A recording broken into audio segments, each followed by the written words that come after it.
Hi, this is Matt Finch, and we are in video number 3 of the series on what is the Open Game License and how do you use it if you want to publish or distribute something under the Open Game License. We're doing the walkthrough of the contractual terms themselves, section by section. The first video covered the 4 basic building blocks of how the OGL system works, and the second one runs through sections 1 to 4.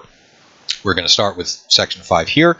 Before I do that, very quick legal disclaimer, which I have to do in each of the videos, so I apologize if you've been hearing this in each and every one of them, but I am an attorney, but I'm not your attorney. You cannot rely in a legal sense on anything that I have to say in this video. It is basically general knowledge, not legal advice. It doesn't make me your attorney. Other thing is to keep in mind that you should consult an attorney if you have any questions about this, and also that keep in mind licenses and laws do change. So if it's several years since I uploaded this video, you need to verify that the things I'm saying in the video are actually still correct. Okay, there's the legal disclaimer. We're done with it for those of you who've been watching each one and diligently listening to it each time. Sorry about that.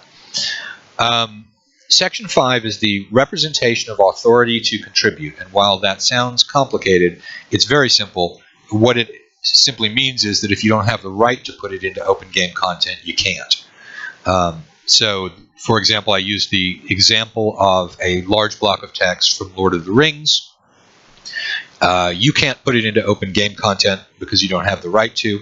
And then there's an interlocking section of the contract that says, even if some idiot does try that, you don't get to take advantage of that mistake. It's not like they made it into open game content just because they put it in as a mistake. So you have that, and that's basically what Section 5 does. It's just locking down something that would be a loophole otherwise. So let's move on then to Section 6. Section 6 is a big one. It is the Notice of License Copyright. And what it does is it tells you something that you have to actually write down when you're in the legal appendix.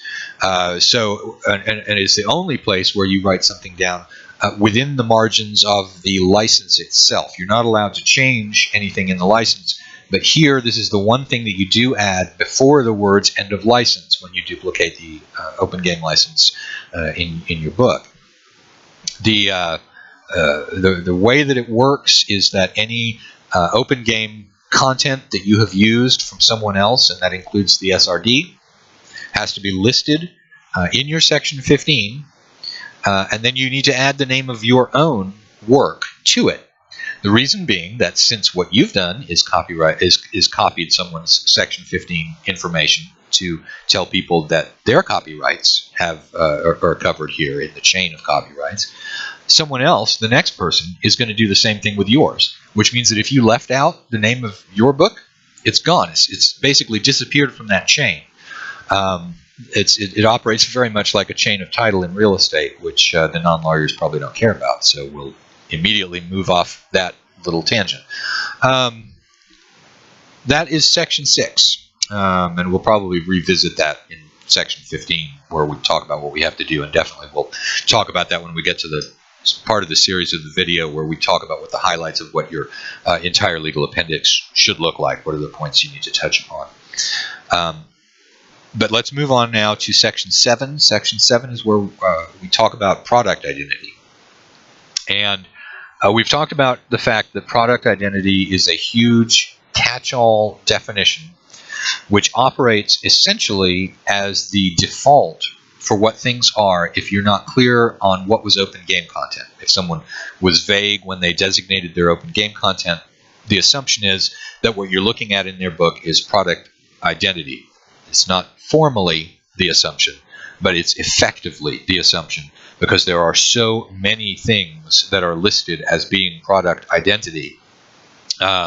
Product and product line names, logos, and identifying marks, including trade dress, artifacts, creatures, characters, stories, story lines, plots, thematic elements, dialogue, incidents, storylines. It goes on and on and on and on and on with lists of things in the definition of product identity. There I'm looking back, like I mentioned that we were going to at Section 1. We're going back and plugging this definition in as a variable. And it is a huge definition, and the result of that is a major effect on the contract. It turns it into effectively the default. And I think I've probably said that enough times that people have got the concept. I'm going to run through the text of this section because it does some other things. All that we have first is the basic rule of things, which says you agree not to use any product identity. It specifies including, and so this is done for clarity because you don't have to say including as an indication as to compatibility, except as expressly licensed in another independent agreement with the owner of each element of that product identity. That's just one of the functional building blocks of the way it works. We've been talking about how you can't use product identity that belongs to somebody else, and this is where that restriction appears in the contract. You also agree not to indicate compatibility or co-adaptability with any trademark or registered trademark. Remember also that trademark is a defined term in here. There's a little bit of repetition that goes on in this section about trademarks, but it covers all of the bases. The issue here is to ensure that you are not saying things like this is Dungeons and Dragons. Technically, the definition of use means that you're putting it into open game content, but what's intended here, I think, is pretty clear. That you're not going to indicate compatibility even in the areas that are not open game content. So that's not one to play around with, I think, even though there may be a little bit of wiggle room for somebody who has made a mistake. Try not to put yourself into the position of somebody who has to try to look for wiggle room in a contract. Let me step back for a second also to where it talks about the fact that you can make an independent agreement with somebody to use their product identity. Part of that's obvious. You can have a license with an artist, for example, to use their work. But one of the areas in which this has frequently been used is in games, and often in retroclone games of earlier versions of the rules. In the legal appendix, not in the license, and not having to do with any of the open game license, you may see a section in which they do grant a compatibility, what's often called a compatibility license, that allows you to indicate compatibility with that game as long as you comply with certain limitations on the use of that. And that's a limitation on product identity. You can't do limitations on open game content. But this is where you may see what functions as an independent agreement under the contract that allows you to do it. So basically it gives you the ability to create, in the context of your document, an open use of product identity under certain specifications. So that is basically how that comes in. It also contains a protection for people's trademarks, which is the part where it talks about the use of any product identity not constituting a challenge to the ownership. Okay, what that means is that if somebody does try and say that it's official Dungeons and Dragons or something like that, that's a mistake under here,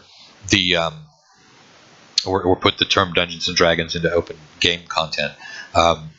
There is an issue with trademark law, which is that you have to defend your trademark. It's something that doesn't appear in copyright law. But in trademark, if someone were to do that and you were not to spot it and send them a cease and desist letter, it could constitute a problem for your trademark. The reason that it doesn't is because there's this little thing saying that you're acknowledging that it's not a challenge to their trademark. That's probably way more detail than we want to be going into, but since there's a full sentence devoted to it in here, and that it might look like it was something else, we'll discuss what that is. That is what it is. We move on now to Section 8, Identification. This is an important one, and what we have talked about how, since the definition of product identity is so large that you have to separate out a declaration of open game content and put that once again separately from the license, this designation of open game content. This is the section that tells you that you have to do that. You need to tell people what part of it is open game content. Now, this requirement is often not particularly well followed by publishers. It's kind of difficult to do. It requires somebody to think in, quote unquote legalese, and people don't like to do that. I will mention 3 different ways in which this can be done. 2 of them are somewhat dangerous, or no, that's actually not true. 1 of them is utterly safe. 1 of them is quite dangerous, and 1 of them is probably the middle ground. Let's talk about the completely safe one. In the completely safe one, if you want to protect your product identity and not accidentally put something into open game content, you're going to be saying something along the lines of, nothing in here is open game content unless it's required to be. And the result of that is that you meet the requirement of including things like statistics and game mechanics in the open game content, as you're supposed to do. And then you're saying that nothing else is open game content, so poo on you. We're keeping everything, and that's a safe way of doing it. It is not very expansive. Lots of publishers choose not to do that because they do want to allow something to go out there into open game content, basically to give back to the community. The dangerous way to do it is to say everything in this book is open game content except for the following things, which are product identity. The risk here is that if you forget to put something important in there, like our cartography, you may end up releasing something into open game content that you didn't want to do, and that's irreversible. So that's a very dangerous way to do it. Although if you want to quickly write something that lets a whole lot of information go out as open game content, that's the easiest way to do it, and it's very dangerous. Normally what's done is the 3rd method, which is this. You specifically list in your open game content designation what it is that is open game content. There's a couple ways to do it. One of them is by location in the book. You can say that one chapter is open game content and that another chapter is not, except for the stuff that's required to be. The other way to do it is to do it by some sort of theme. So, for example, if what you want to let people use is your monster descriptions, you can say that the monster descriptions are open game content and leave it at that. And then that's the only thing that you've let out there. So that's your monster descriptions anywhere in the work. You don't have to isolate a particular thing in a particular chapter. Both of those 2 methods have been used. Or if you want to be fairly restrictive, you can simply look at your book and make the whole list of the things that you want to include as open game content. And then by not saying anything else, you're leaving everything else as product identity. For clarification, a lot of people get really specific and they list some things as being product identity. Now, there is a minor risk here. If you do that, there's at least the whisker of a possibility that somebody can argue that the stuff you didn't list in that designation of product identity is not product identity. That's why you're not required to put a designation of product identity in here, only a designation of open game content. So, you may want to put one in there to bang people over the head with, you can't use our logo, you can't use our art, because you do have people who make mistakes with this license. On the other hand, if you're going to do that, here are the magic words that you really want to include in any designation of product identity, is that your product identity includes, but is not limited to, and then you do the stuff in your list. Okay.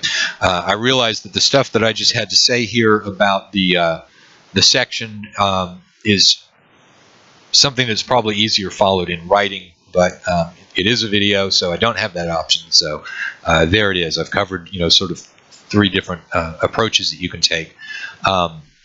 What's funny is the discussion of this has been very long, and the actual section that we're discussing merely reads as follows. Identification. If you distribute open game content, you must clearly indicate which portions of the work that you are distributing are open game content. So that's one of those things where a fairly short sentence can unpack a lot of discussion. So we've covered up through section 8. Next video is going to begin with section 9, As I've been saying in each one of these, I normally say imagine the hell out of it, but don't do that with legal documents. It's a bad idea. Please remember to subscribe to the channel. That helps me out, and it also will help you out as successive videos on this come out and get put out there on the YouTube channel. And if you see it on Facebook, like it on Facebook, and just do all that stuff that helps out with social media, please. That's much appreciated. And with that, we're going to go ahead, and in the next video, we will be moving on to section number 9.